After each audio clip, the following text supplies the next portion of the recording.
नमस्कार, मैं हूं आपके साथ हर्षिता और आप देख रहे हैं जेएन न्यूज। आइए करते हैं कुछ खास खबरों से शुरुआत। उत्तर प्रदेश शाहजहांपुर में आज खिरनी बाग धर्मशाला में आदर्श दिव्यांग कल्याण समिति के सैकड़ों सदस्य एकत्रित हुए। दिव्यांग भाइयों का कहना है कि हमारी जिला प्रशासन और ब्लॉक स्तर पर हमारी कोई सुनने वाला नहीं है। हमको आवास भी नहीं मिला है और हमारी पेंशन इतनी कम मिलती है जिससे परिवार का भरण पोषण करना मुश्किल होता है। जेएन न्यूज़ की टीम से अपनी आप बीती सुनाते हुए कई ऐसे सवाल किए जिससे सवाल उठना लाजमी है। अगर जिला प्रशासन इनकी नहीं सुनेगा तो किसकी सुनेगा। दिव्यांगों ने बताया कि जो हमारे दिव्यांग भाई पढ़े लिखे हैं उनको रोजगार दिया जाए, जो नहीं पढ़े लिखे हैं उनको कुछ ऐसा रोजगार दिया जाए जिससे अपने बच्चों का भरण पोषण कर सके। इनका कहना है कि आवास भी नहीं मिलता, ग्राम प्रधान वीडियो सब मिलकर घोटाला करते हैं। ये दिव्यांगों की आवाज़ है। जब मैंने इस बारे में आदर्श दिव्यांग कल्याण समिति के अध्यक्ष नीरज वाजपेयी से बात की तो उन्होंने बताया कि हम लगातार जिला प्रशासन को, उत्तर प्रदेश सरकार को, भारत सरकार को लिखित रूप से अवगत करा चुके हैं। उत्तर प्रदेश के मुख्यमंत्री योगी आदित्यनाथ जी लगातार दिव्यांगों के लिए काम करते हैं, लेकिन जमीनी स्तर पर जो अधिकारी हैं वो सरकार की योजनाओं को चूना लगाने का काम करते हैं। आइए आपको दिखाते हैं क्या कहा आदर्श दिव्यांग कल्याण समिति के अध्यक्ष नीरज वाजपेयी ने। जेएन न्यूज़ के लिए कैमरामैन नवनीत शर्मा के साथ आर.के. सिंह कुशवाहा, शाहजहांपुर की रिपोर्ट। नमस्कार,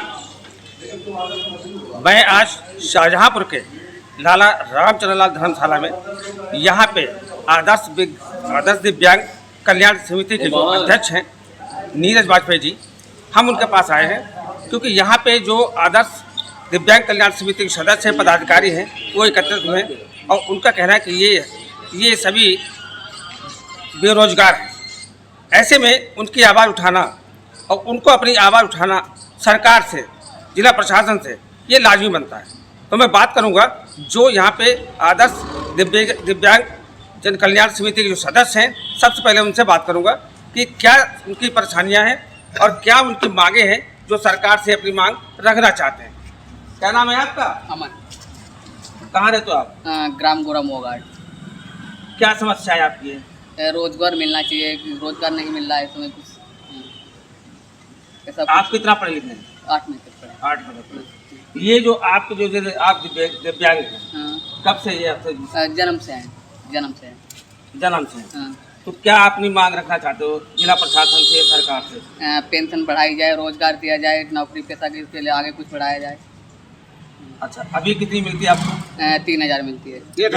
1000 रुपये 3 महीने की प्रतिमाह 3000 पेंशन मिलती है। 1000 मिलती है? हाँ, 1000 मिलती है। उस पर आपका जैसे परिवार है या आपका जो रोजमर्रा जैसे आप लोग चलते हैं, हम लोग जीवन यापन करते हैं, नहीं हो पाता? वो नहीं हो पाता है, कुछ नहीं चलता है, उससे खर्चा नहीं चलता है, इतनी महंगाई है समय।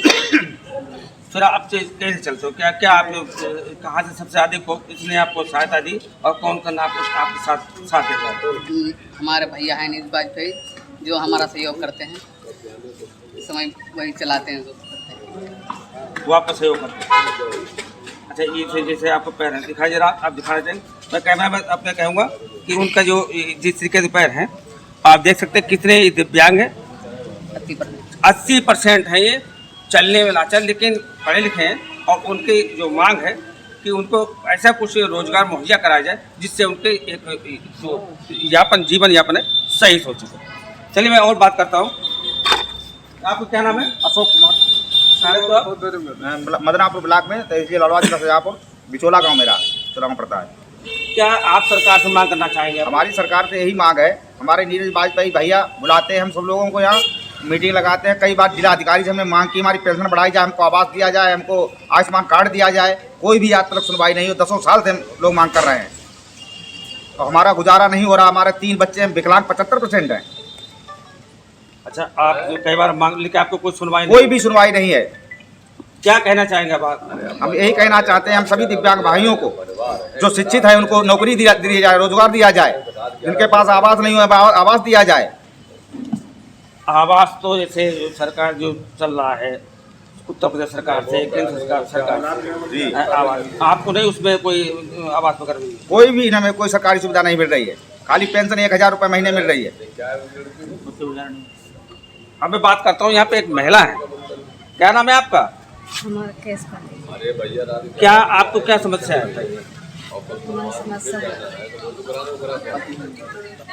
वो हैं आपके पति। हमारे अब 2-3 दिन और समय लगे, हम लगे हैं करा देते हैं। भैया आपका क्या नाम है? थोड़ा सा बढ़िया, थोड़ा सा।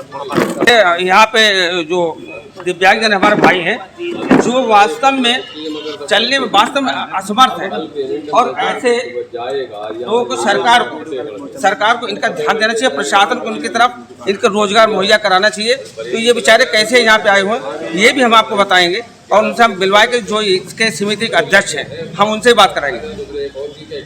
आप कितना पढ़े हुए हैं? क्या चाहते हो सरकार से? पेंशन अभी कितनी मिलती है? 1000 रुपये। क्या आपके जीवन यापन हो जाता है? क्या कहना चाहेंगे आप कहना चाहता है पेंशन बढ़ाइए। आपका क्या नाम है? रणपाल।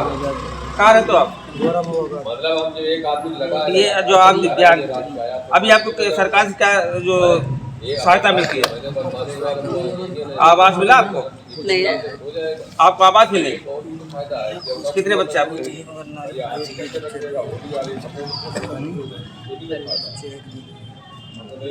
कोई सहायता जिला स्तर से या केंद्र सरकार से, किसी सरकार से, किसी नेता से? कोई सहायता नहीं। तो आप देख सकते हो किस तरीके से इनका नहीं मिलती है। आपका क्या नाम है? अगर कोई घर में बैठे हो, कहाँ रहते हो आप? याद रहा इतना काम क्या हुआ सोचते है, आप? इसका एक कंट्री भी मुझे मिल गया, तो भी मेरी हमने ले लिया और लेबर हो दिया। खर्चा नहीं चलता। हमारी याद हम पहले कभी आपको कोई अपनी शिकायत किसी अधिकारी से की? तो उन्हें बता दो, कहना वो लगे थे, जो कोई सुनवाई नहीं। जा रहा हो। आपका क्या नाम है? आप क्या सरकार से मांग करना चाहेंगे? डलवा रहे हैं केवल ये दूसरा भी हम 4-10-12 दिन बाद डलवाएंगे। क्या आपकी होली एजुकेशन के देने के लिए एक ही डलवा रहे हैं, एक इसलिए डलवा वो रहे हैं, सीरियस तुम और ये लोग आपको कोई रोजगार नहीं? मालूम है हमें, अप्लाई क्या करें आप? और फिर तेजी से काम भी बढ़ाओ। अरे बताओ, ये डलाई होने के बाद एक कॉलम ऊपर 2 कॉलम डल जाएंगे। तो ये है दिव्यांगजन हमारे भाई, इनकी समस्याएं हैं सरकार से, जिला प्रशासन स्तर से किसी को आवास नहीं मिलता है, किसी को सुनवाई नहीं मिलती। लेकिन हम अब बात करेंगे जो आदर्श दिव्यांग कल्याण समिति के अध्यक्ष हैं नीरज वाजपेयी। सब लोग घर में अपने रख ले और 3 अब होंगे वो लोग। सर हमारे जेएन न्यूज़ में आपका बहुत बहुत स्वागत है, और हम ये जानना चाहते हैं जो यहाँ पे आपके इस यहाँ पे प्रांगण में जो दिव्यांगजन भाई हमारे एकत्रित हुए अपनी अपनी मांगों को लेकर, इस पे आपकी क्या राय है, और क्या आप इनके प्रति जो संवेदना व्यक्त करते हैं, आवाज़ उठाते हैं, क्यों नहीं सुनवाई होती है, इनकी समस्या को लेकर क्या कहते हैं? समिति है आदर्श दिव्यांग कल्याण संस्थान। हम लोग विगत 25 वर्षों से दिव्यांगों के साथ साथ और साथ में वृद्ध और निराश्रित महिलाओं के साथ साथ काम करते चले आ रहे हैं। हमारी संस्था के सभी सदस्य मेंबर हैं, और ये दिव्यांग होकर भी दिव्यांगों के लिए और वृद्ध लोगों के लिए काम करते हैं, सबके साथ सहयोग प्रदान करते हैं। इनका कहना जायज़ है, इनको नौकरी का लाभ मिलना चाहिए, जबकि इनको 4% का सरकारी कोटा है और वो बैकलॉग भर्ती अभी तक पूरी नहीं कराई गई सरकार की तरफ से। हम लोगों ने कई बार मांग भी की हैं, इनको सरकारी विभागों और लिमिटेड कंपनियों में भी इनको लाभ मिलना चाहिए, लेकिन इनको ऐसा नहीं मिल पा रहा है। ये बहुत ही निंदनीय है, और सरकार को चाहिए कि दिव्यांगजनों को वृद्ध स्तर पर बैकलॉग भर्ती का कोटा पूरा कराए, जिससे इनके परिवार का भरण पोषण हो सके अच्छे से। और इनको जो पेंशन मिलती है वो भी मेरी ये मांग है कि समान पेंशन होनी चाहिए, क्योंकि कहीं किसी राज्य में 3000 पेंशन है, कहीं 2200 है, कहीं 1800 है। इस तरीके से जो हमारे पूरे भारत के अलग अलग राज्य हैं वहाँ अलग अलग तरीके से दिव्यांगजनों को पेंशन दी जाती है। मेरी ये मांग है सरकार से, मैं कई बार लिख भी चुका हूँ भारत सरकार को, राज्य सरकार को, कि एक समान पेंशन दी जाए और लगभग 5000 पेंशन होनी चाहिए, क्योंकि 5000 रुपये में इनके परिवार का भरण पोषण ठीक तरीके से हो सकता है। अन्यथा ये अपना जीवन यापन करने में बहुत ही परेशानी से अपना व्यवस्था करते हैं, जैसे तैसे घर चलाते हैं। हम लोग इनका सहयोग करते हैं समय समय पर, जब भी ये लोग हमारे पास आते हैं सहयोग करते हैं। और इसके अतिरिक्त जब दिव्यांगों का सरकार ने गरीबी रेखा से नीचे माना है, क्योंकि इनका जो आय प्रमाण पत्र है वो 54,000 रुपये ग्रामीण और 48,000 रुपये शहर का होता है, और ऐसे में ये गरीबी रेखा से भी नीचे आते हैं, और इसलिए इनका अंत्योदय कार्ड भी बनना चाहिए, जी नियमानुसार बहुत जायज़ है। और इस ये मांग कई वर्षों से चल रही है। आयुष्मान कार्ड इनको ये सरकार की जो माननीय प्रधानमंत्री की जो योजनाएं हैं वो लगभग इनको सभी मिलनी चाहिए, जिससे इनके परिवार का अच्छे से भरण पोषण सके।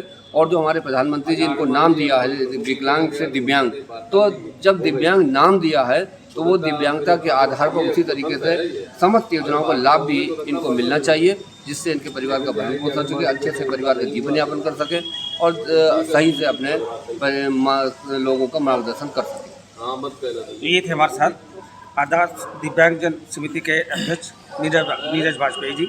इनको कहना है कि हमने हमेशा समय समय पर इनकी आवाज़ और इनके जो है समस्याओं को लेकर के जिला स्तर पर काफ़ी प्रयास किया है। यहाँ तक कि मैंने केंद्र सरकार को भी इसको लिख के दिया, लेकिन कब सुनवाई होती है कब नहीं ये तो अभी देखना बाकी है। जे न्यूज़ के लिए नवनीत शर्मा के साथ आर के कुशवाहा, शाहजहां।